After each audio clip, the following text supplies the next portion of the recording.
நல்லா இருக்கீங்களா?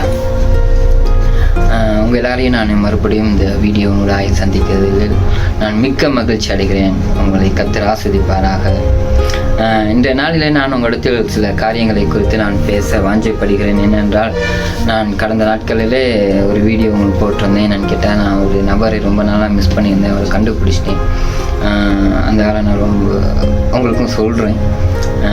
இந்த ஆள் நம்ம லைஃபுக்கு கண்டிப்பாக தேவை அப்படிங்கிற ஒரு விஷயத்தை குறித்து சொல்லியிருந்தேன். சரி, அவங்கள குறித்து நம்ம பேசுவோம், அதை சொல்லுவோம் அப்படின்னு சொல்லி எதிர்பார்க்கும்போது, அந்த காரியங்களை பார்க்கும்போது நம்ம வேதாகமத்திலிருந்து நம்ம சில காரியங்களை காண வேண்டியதாக இருக்கிறது. அதுக்கு முன்பதாக நான் வேதாகமத்திலிருந்து பார்க்கும்போது 1வது அதிகாரத்தை நான் பேச வாஞ்சைப்படுகிறேன். ஆதியாகமம் 1வது அதிகாரம் 1வது வசனம் இவ்வாறு சொல்கிறார்: ஆதியிலே தேவன் வானத்தையும் பூமியையும் சிருஷ்டித்தார். இந்த ஆதிங்கிற அந்த சொல் அந்த நிமிஷத்துல எப்போ அந்த எழுத்து வடிவமாவோ அது இன்னொரு ஆளுக்கு கடந்து செல்கிறதோ அந்த நேரத்துல அந்த நிமிஷத்துல சொல்லப்படுகிற வார்த்தை தான் ஆதி. அப்படின்னா அந்த இடத்துல துவக்கம். அப்ப அந்த இடத்துக்கு முன்பதாக உள்ளது தான் ஆதி என்கிற சொல். முன்பதே, ஆரம்பத்திலேயே அப்படிங்கிற அந்த துவக்கத்தை சொல்ல ஆரம்பிக்கும் போது ஆதியிலே அப்படிங்கிறது. அப்ப தேவன் என்ன செய்யறான்னு கேட்டா, வானத்தையும் பூமியும் தேவன் ஆதியிலே சிருஷ்டித்தார். அந்த சிருஷ்டித்த உலகமானது வெறுமையாய் இருந்தது, இருளாய் இருந்தது. தேவ ஆவியானவர் ஜலத்தின் மேல் அசைவாடி கொண்டிருந்தார் என்று வசனம் சொல்கிறது. தேவன் ஆதியிலே படைத்த அந்த உலகமானது எப்படியா இருந்துச்சுன்னா வெறுமையா இருந்ததாம், இருளாய் இருந்ததாம். ஆகவே இந்த தேவன் படைத்த இந்த ஆதியிலே படைத்த இந்த உலகமும் இருளும் வெறுமையுமாய் காணப்பட்டது. இப்ப இந்த ஆதியில நடந்த என்ன சம்பவம் அப்படின்னு சொல்லி பார்க்க போனா, ஏன் இந்த வெறுமையா இருந்துச்சு, ஏன் இந்த இருளா இருந்துச்சுன்னு சொன்னா, பிசாசானவன் என்ன செய்யறான்னு கேட்டா, அந்த பூமியில ஆண்டவர் அவனை விழ பண்ணுகிறார். இந்த பூமியில இருக்கிறது யாரையும் தேவன் ஆதியில படைத்த இந்த பூமியில வானத்திலும் பூமியில விழுந்தப்பட்டவன் என்ன செய்யறான்னு கேட்டா, அவன் பூமிக்குள்ளே உள்ளவனாய் மாறிவிட்டான். ஆகவே அவன் விழுந்த அந்த பூமியானது சீர்கேட்டதாய் இருந்தது, ஒழுங்கின்மையாய் இருந்தது. அவன் இருந்த அந்த உலகமானது இருளாய் இருந்தது. எங்கே பிசாசு இருக்கிறானோ, எந்த இடத்துல பிசாசு தள்ளப்பட்டானோ, எந்த இடத்துல பிசாசு இருக்கிறானோ அந்த இடத்தை எப்படி கண்டுபிடிச்சுக்கலான்னு கேட்டா, அங்கே சீர்கேட்டத்தை நம்ம எப்படி கண்டுபிடிச்சுக்கலான்னு கேட்டா, பிசாசு இருக்கிற இடத்துல ஒழுங்கின்மை காணப்படாது, ஒரு வெறுமை காணப்படும், ஒரு இருள் காணப்படும். தேவன் ஆதியிலே படைத்த இந்த வானத்தையும் பூமியும், இந்த பூமியானது ஒழுங்கின்மையாய் காணப்பட்டது. பிசாசு எந்த இடத்துல இருக்கிறானோ அங்க ஒழுங்கின்மை இருக்காது. பிசாசு எங்க இருக்கானோ அங்க இருள் மாத்திரமே இருக்கும். எனக்கு அருமையான தேவனுடைய பிள்ளைகளே, பிசாசு இருக்கிற இடத்துல ஒழுங்கின்மை காணப்படாது. ஆனால் இந்த தேவன் பாருங்க, அவர் படைத்த இந்த உலகத்தை பார்க்கும்போது இந்த உலகம் ஒழுங்கின்மையை அவர் கண்டார். இன்னைக்கு அருமையான தேவனுடைய பிள்ளையை, இன்னைக்கு தேவன் அநேக ஒழுங்கின்மையை பார்த்து கொண்டு இருக்கிறார்.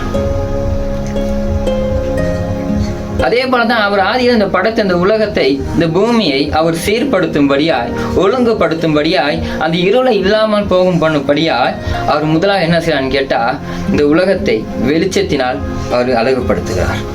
முதலாவது இந்த இருளான உலகத்திலே அவர் வெளிச்சமாய் வருகிறார். அவர் வார்த்தையினாலே வெளிச்சத்தை உண்டு பண்ணுகிறார். அந்த இருளாய் இருந்த அந்த பூமியை அவர் வார்த்தையினாலே அவர் வெளிச்சமாய் மாற்றுகிறார். இந்த ஒழுங்கின்மையான இந்த பூமியை அவர் அழகாய் சிருஷ்டிக்கிறார். மரம், செடி, கொடி, மிருகங்கள், பறவைகள், எல்லா ஜீவராசிகளும் தேவன் அவர் வார்த்தையினாலே சிருஷ்டிக்கிறார். பூமி வசனம் சொல்லிட்டு பூமியும் அது நிறைவும் கர்த்தருடையது. இந்த பூமியில நிறைவு அவ்வளவுமே கர்த்தருடையது. இந்த ஒழுங்கின்மையான காரியத்துல தேவன் இந்த படைக்கும் போது எல்லாவற்றையும் நல்லதே என்று கண்டு படைத்தார், சிருஷ்டித்தார்.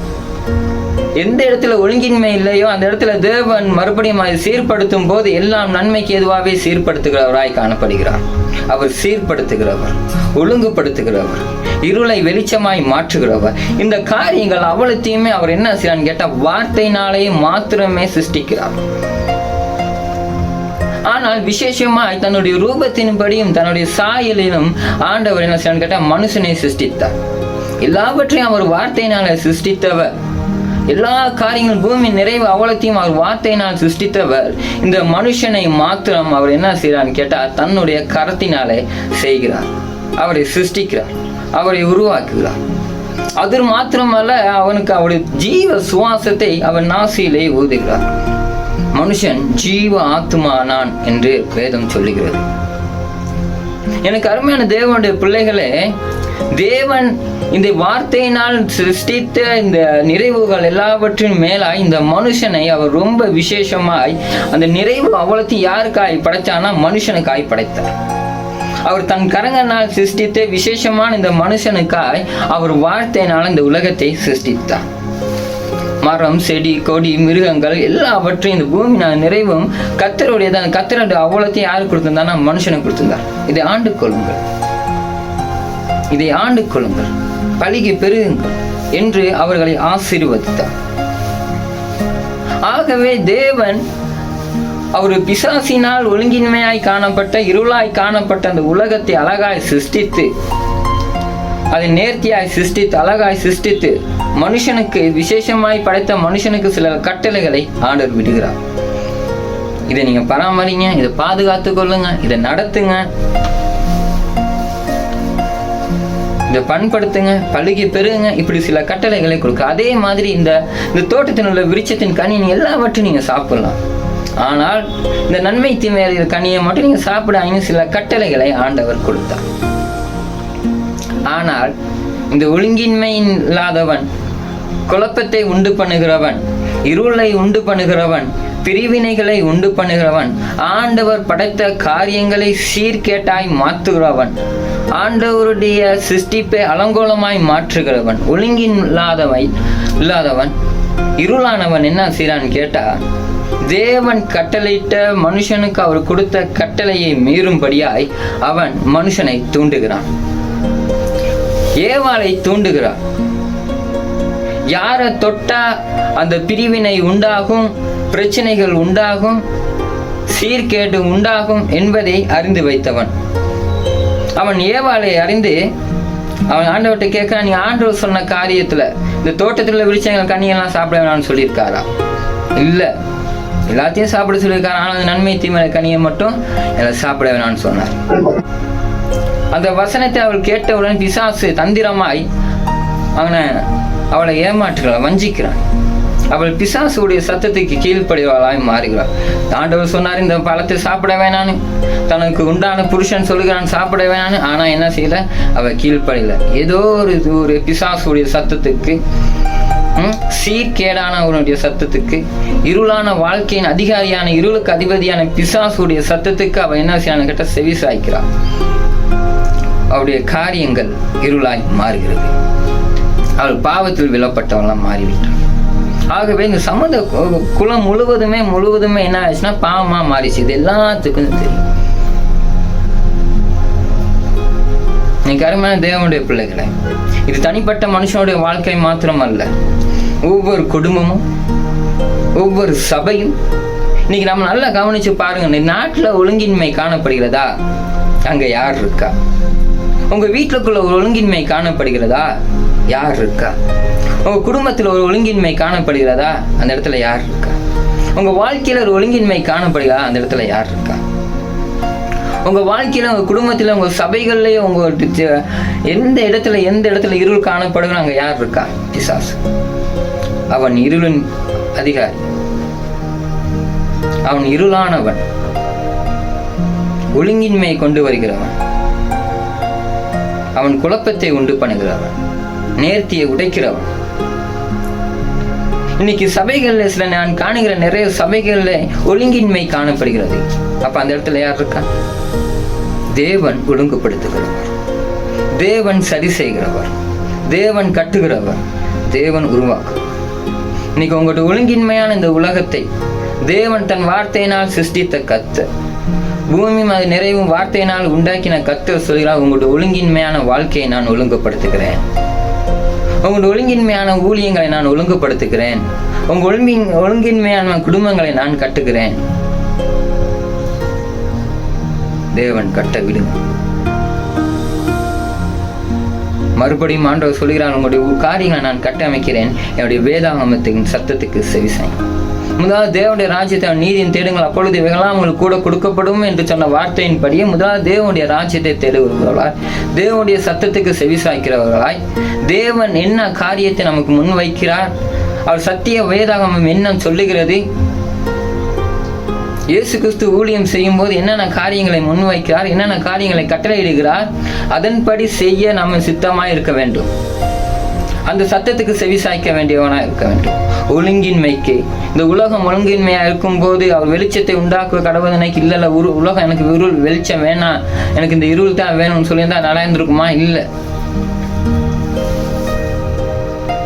ஆண்டவர் வெளிச்சம் உண்டாவதாக உங்களுடைய வாழ்க்கையில வெளிச்சம் உண்டாகும், உங்களுடைய சபைகளில் வெளிச்சம் உண்டாகும், உங்களுடைய தனிப்பட்ட காரியங்களில் வெளிச்சம் உண்டாகும்.